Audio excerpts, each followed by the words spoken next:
மாதங்களில் நான் மார்கழின்னு கண்ணபிரான் சொன்ன மிக சிறப்புடைய மாதம் பீடு மாதம். பீடை மாதம் இல்லை, நம்ம எல்லாரும் இதை பீடை மாதம்னு சொல்கிறோம்ல. பீடு மாதம். பீடு என்றால் புகழ் பொருந்திய, சிறப்பு பொருந்திய, மேன்மை பொருந்திய, மகத்துவம் பொருந்திய மாதம். இந்த மாதம் கடவுளுக்கான மாதம். இது தேவர்களுக்கு, இது பிரம்ம முகூர்த்தம் 4 to 6. அவர்களுக்கு ஒரு மாதம் 12 மாதங்கள், ஒரு வருடங்கள் அவர்களுக்கு ஒரு நாள். தேவர்களுக்கு, நம்மளுடைய ஒரு வருடம் தேவர்களுக்கு ஒரு நாள். அப்படி அந்த ஒரு நாள் பொழுதில் மார்கழி மாதம் அவர்களுக்கு பிரம்ம முகூர்த்தம். 4 மணியிலிருந்து 6 மணி வரை அவர்கள் இந்த நேரத்தை செலவழிப்பார்கள். 6 மணி என்ன வருது? 6லிருந்து 8 தை மாதம், அதான் சூரிய உதயம். சூரியனை வணங்குறோமா? தை 1 பிறந்தோன்னு சூரியனுக்கு பொங்கல் வச்சு வணங்குறோமா? ஏன்னா அவங்களுக்கு அங்கே சூரிய உதயம். அதனால தேவர்களினுடைய பிரம்ம முகூர்த்த நேரம் தான் நமக்கு மார்கழி மாதம். நம்முடைய மார்கழி மாதம் தான் அவர்களுக்கு பிரம்ம முகூர்த்த நேரம். தெய்வத்தை உணர்ந்தவர்கள், தெய்வத்தையே நினைத்து கொண்டிருப்பவர்கள், ஏன் தெய்வமாகவே இருப்பவர்களை தான் நாம் தேவர்கள் என்கிறோம். அதனால் அவர்கள் எப்பொழுதுமே நினச்சிக்கிட்டு தான் இருப்பாங்க. ஆனால் அந்த 4 மணியிலிருந்து 6 மணி வீரியம் உடையதாக இருக்கும். அது விஞ்ஞான பூர்வமாக கூட நிரூபிக்கப்பட்டிருக்கு நமக்கு. அது என்ன பிரம்ம முகூர்த்த நேரம் அப்படின்னு சொல்லி விஞ்ஞான பூர்வமாக நிரூபிக்கப்பட்டிருக்கிறது. அந்த நேரத்தில் காஸ்மிக் எனர்ஜி, பிரபஞ்ச சக்தி, வான்காந்த சக்தி மிக அதிகமாக பூமியின் மீது படும். எந்த நேரம்?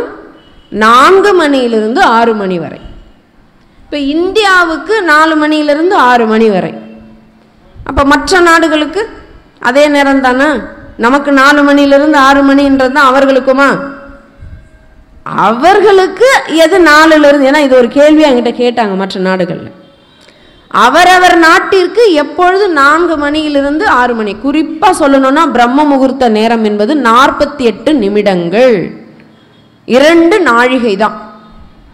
3:36 4:24 இதுதான் சரியான பவர்ஃபுல் பிரம்ம முகூர்த்த நேரம். அந்த நேரத்தில் நாம் தெய்வ வணக்கம் செய்யும் பொழுது ஒரு விளக்கேற்றி ஒரு வழிபாடு அவரவர் நிலையிலிருந்து, சரியை நிலையிலும் செய்யலாம், கிரியை நிலையிலும் செய்யலாம், யோகமும் செய்யலாம், ஞான நிலையிலும் இருக்கலாம். சரியைன்னா இறைவனை புறத்தை வைத்து நீ சின்ன வழிபாடு, ஒரு கோலம் போடுறது கூட வழிபாடு தான். சாணி இறைவனை நினைச்சு நீங்கள் மஞ்சள் தண்ணி தெளித்து சாணி தெளித்து கோலம் போடுறது கூட இறைவனை நினைச்சு சரி, எதுவும் வழிபாடு தான். பூ கட்டுறதுலேருந்து மஞ்சள் குங்குமம் வைப்பதிலிருந்து விளக்கு ஏற்றி கற்பூரம் வைத்து ஊதுபத்தி ஏற்றி சாம்பிராணி புகை போட்டு அந்த நேரம் கம கம கம கமன்னு இருக்கு, அதுவும் ஒரு வழிபாடு தான். சிறப்பு இல்லையா? அது சரியை ஆரம்ப நிலை. அதற்கு பிறகு ஆண்டவரை உள்ளேயும் நினைப்பது. ஆண்டவன் உள்ள இல்லையா ஆண்டவா அப்படின்னு இன்னும் கொஞ்சம் ஆழம் போனால் கிரியை, சரியை, கிரியை, யோகம், ஞானம் இருக்கு இல்லையா? தெரியும் இல்லையா?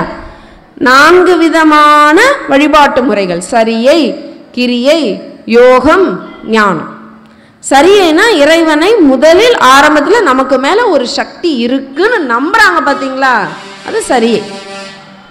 கடவுள் இருக்கிறார் அப்படின்னு நீங்க நம்பினீங்கன்னா சரியை நிலைக்கு வந்துட்டோம். நம்பணும். நம்புறதுன்னா எப்படி? ஸ்ட்ராங்கா நம்பணும். ஏதாவது ஒரு சின்ன துன்பம் வந்துட்டா கூட இருக்கானா இல்லையா அப்படின்னு நம்புறது சரியே இல்லை. நமக்கும் மேலே ஒருவன் இருக்கிறான் அப்படின்னு நம்ப ஆரம்பிச்சிட்டீங்கனாலே நீங்க முதல் படிக்கு வந்தாச்சு. அது முதல் படிதான். அப்படி நமக்கும் மேலே இருக்கிற இறைவனை நான் எப்படி அறிவது? நான் எப்படி தெரிஞ்சுக்கிறது அந்த கடவுளை? அவனை பத்தி 1000 பேர் 1000 விஷயம் சொல்றாங்களே, இவ்வளவு கதைகள் சொல்றாங்களே, இவ்வளவு புராணங்கள் இருக்கு, இத்தனை தெய்வங்கள் இருக்கு. அந்தந்த தெய்வத்தை கும்பிடுறவங்க அவங்க தெய்வம் தான் உண்மைன்னு சொல்றாங்களே, அப்ப எது தெய்வம்? சாமி நல்லவரா கெட்டவரா? முதல்ல அது தோணும். அவன் இருக்கான்றது நம்பிடுவோம். அதுக்கப்புறம் அவன் ஏன் இப்படி சோதிக்கிறான் இப்படின்னு கேள்விகள் உங்களுக்குள் எழ ஆரம்பிக்குது இல்ல? அப்ப நீங்க அடுத்த ஸ்டெப்புக்கு போயிட்டீங்க.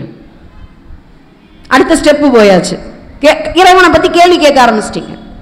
நிறைய புக்ஸ் படிக்கிறது, நிறைய சத்சங்கம் போறது, அந்த அடுத்த ஸ்டெப் வரும் இல்லையா, அது கிரியை நிலை, செயல்பாடு. யோகம் மூணாவது ஸ்டெப் என்ன தெரியுமா? இறைவனை தனக்குள்ளே அறிந்து கொள்வது. தனக்குள்ளே அறிந்து கொள்வது. ஆஹா, அவன் தான் யோகி. யோகி என்றால் யார்? தனக்குள்ளே இறைவனை அறிபவன் யோகி. இப்ப ஞானி யாரு? ஞானம்னா என்ன? தனக்குள்ளே கண்ட இறைவனை எல்லா உயிர்களிலும் எல்லா இடங்களிலும் எல்லாவற்றிலும் கண்டு அன்புற்று இருப்பான். எல்லார்கிட்டையும் அன்பு. அவன் தான் ஞானி. இது அடுத்தடுத்த ஸ்டெப். அப்ப அந்த பிரம்ம முகூர்த்த நேரத்தில் நீங்க என்ன செஞ்சாலும் அழகுதான். அது பல மடங்கு பலன்களை உங்களுக்கு கொடுக்கும். அந்த நேரம் அவர்களுக்குரியது. அதே இப்ப இந்த மார்கழி மாதமே அவர்களுக்கு பிரம்ம முகூர்த்த நேரம். அந்த பிரம்ம முகூர்த்த காலம் ஆகிய மார்கழி மாதத்துல நம்ம பிரம்ம முகூர்த்த நேரம் எப்படி இருக்கும்? சாதாரணமாவே பிரம்ம முகூர்த்தம் சூப்பர் இல்லையா, சொல்லியிருக்காங்க இல்லையா? அப்ப மார்கழி மாதத்துல பாருங்க, எல்லாரும் எழுந்து கோயிலுக்கு போவாங்க. ஆண்கள் எல்லாம் பஜன் பாடுறாங்க. இங்க பார்த்தேன் நான். பெண்கள் எல்லாம் எழுந்து காலையில 4 மணிக்கு எழுந்து கோலம் போடணும். அதுக்குதான் அந்த பெரிய கோலம் போடுங்கன்னாங்க. இப்ப என்ன பண்ணிடுறாங்க? அம்மா நீ பெரிய கோலம் 6 மணிக்குள்ள போட்டு முடிக்கணும். அப்படித்தானே நமக்கெல்லாம் சம்பிரதாயம். சூரியன் உதயம் ஆகிறதுக்கு முன்னாடி தண்ணி தெளிச்சு வாசல் பெருக்கி ஆம்பளைங்க வெளியே போறதுக்கு முன்னாடி அந்த வாசல் அப்படியே கலகல கலகலன்னு இருக்கணும். அது பார்க்கும் போதே மற்றவங்களுக்கு உற்சாகம் வரும். நீங்க கோலம் போட்டு வாசல பாருங்களேன். அதுவும் அந்த சாணி தெளிச்சு அது மேல ஒரு அந்த வெள்ளை கோலம், அந்த செம்மண்ணு, இன்னும் அந்த இப்ப மார்கழி மாசத்துல கலர் கலரா போடுவோம். அதுல ஒரு சாணி வச்சு, அந்த பசுஞ்சாணம் வச்சு, அதுல அந்த பூசணி பூ வச்சு பாருங்களேன், நம்மளே பார்த்துக்கிட்டே இருப்போம். இப்படி நமக்கு எல்லாம் சம்பிரதாயம், எல்லாம் அழகுதான். ஏன் அப்படின்னா, சின்ன கோலம் போட்டால் சீக்கிரமா உள்ள போயிடுவ. பெரிய கோலம் போட்டுட்டு போடுவாங்க. போட்டா குனிஞ்சு நிமிந்து நீ போடும்போது அந்த பிரம்ம முகூர்த்த நேரம் மார்கழி மாதத்துல ஆக்சிஜன், ஓசோன் எல்லாம் கேள்விப்பட்டிருப்பீங்க. ஓசோன் O3ன்னுவாங்க. தூய்மையான திணிவு பெற்ற அடர்த்தி பெற்ற ஆக்சிஜன். அது வாங்காந்த காலத்துல இருக்கும், பிரம்ம முகூர்த்த நேரத்துல இருக்கும். மற்ற நேரத்துல இருக்கும், ஆனா பிரம்ம முகூர்த்த நேரத்துல பவர்ஃபுல்லா இருக்கும், திணிவோடு இருக்கும், டென்சிட்டி அதிகமா இருக்கும். ஈஸியா நீங்க அந்த ஆக்சிஜனை உள்ள வாங்கிடலாம். நம்மளுடைய எல்லா வளங்களையும், உடல் நலம், மனவளம், ஒரு மனிதன் ரொம்ப பிரைட் பவர், ரொம்ப ஜீனியஸ் பா, வெரி குட் ஸ்காலர் அப்படிலாம் நம்ம ஒருத்தரை புகழணும்ல. அதுக்கு எல்லாம் ஒண்ணு இருக்கணும். உடல் நலம், மனவளம், அறிவு வளம், அதை கடந்த ஒரு வளம் இருக்கு, ஆன்ம வளம். அதுதான் சித்தர்கள், ஞானிகள். இது 4ம் சரியா இருக்கணும்னா ஒண்ணு சரியா இருக்கணும். எது தெரியுமா? நம்ம உடம்புக்குள்ள ஆக்சிஜன் லெவல் கரெக்டா இருக்கணும். அதனாலதான் பிராணாயாமம் பண்ணுவாங்க, பார்த்திருக்கீங்களா?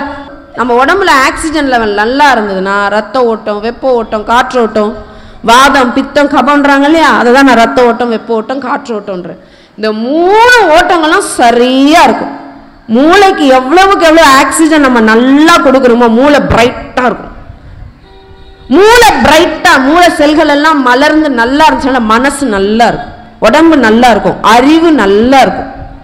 கண்டதை யோசிக்க மாட்டோம், கண்ட சின்ன சின்ன விஷயத்துக்கு சண்டை போட மாட்டோம், அப்படியே நிற்க மாட்டோம். இந்த மாதிரிலாம் இருக்கு இல்லையா? அற்ப புத்தி, அற்ப விஷயம், சில்லி மேட்டர் நீ சொல்லுவோம் இல்லையா? இதெல்லாம் இருக்காது. ஏன்னா அறிவு அவ்வளவு உயர்வா இருக்கும். ஏன்? ஆக்சிஜன் லெவல் நல்லா இருக்கும். அதனால நம்ம பெரியவர்கள் என்ன பண்ணாங்க, எப்பா மார்கழி மாதம் ரொம்ப சிறப்பு, அதுலயும் அந்த பிரம்ம முகூர்த்தம் ரொம்ப சிறப்புலயும் சிறப்பு. அதனால ஆண்கள் எல்லாம் பஜன் பாடிக்கிட்டு அப்படியே ஊர்வலமா வாங்க.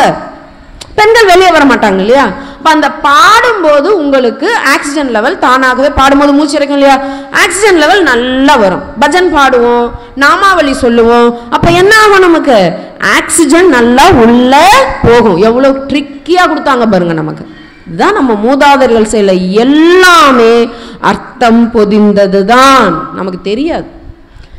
அப்ப பெண்கள் என்ன பண்ணணும் யோசிச்சாங்க, நீ வெளியே வா, பெரிய கோலமா போடும். அந்த குனிஞ்சு அந்த புள்ளி வச்சு இப்ப வந்து அப்படி பண்ணும்போது அவங்களுக்கு என்ன ஆயிடும்? மூச்சு வாங்குதா? குனிஞ்சு போடுறோமா, ஆக்சிஜன் லெவல் ஏறிடும். இதுக்கு தான் கொடுத்தாங்க. இப்ப நம்ம ஆளுங்க என்ன பண்றாங்க? இப்போ சொல்லுங்க, நைட்லயே போட்டு படுத்து தூங்கிடுறாங்க. எவ்வளவு அழகான சம்பிரதாயம், எவ்வளவு அழகான அர்த்தமுள்ள சம்பிரதாயம் பாத்தீங்களா? நம்ம ஆக்சிஜன் லெவல் நல்லா இருந்தா அந்த ஒரு மாதம் நாம் செய்கிற அந்த ஆக்சிஜன் லெவலை நல்லா ஏத்திக்கிட்டோம்னா மீதி 11 மாசம் நம்ம சரியா இல்லை, உணவு பழக்கம் சரியில்லை, அது இல்லைனாலும் இது காப்பாத்திரும். இல்ல அந்த 30 நாள் பழக்கம் உங்களுக்கு மீதி 11 மாதங்களும் அப்படியே வந்து நின்னுடும். அப்பெல்லாம் அதனால ஆரோக்கியமா இருந்தாங்க. இதெல்லாம் அர்த்தம் நிறைந்தது.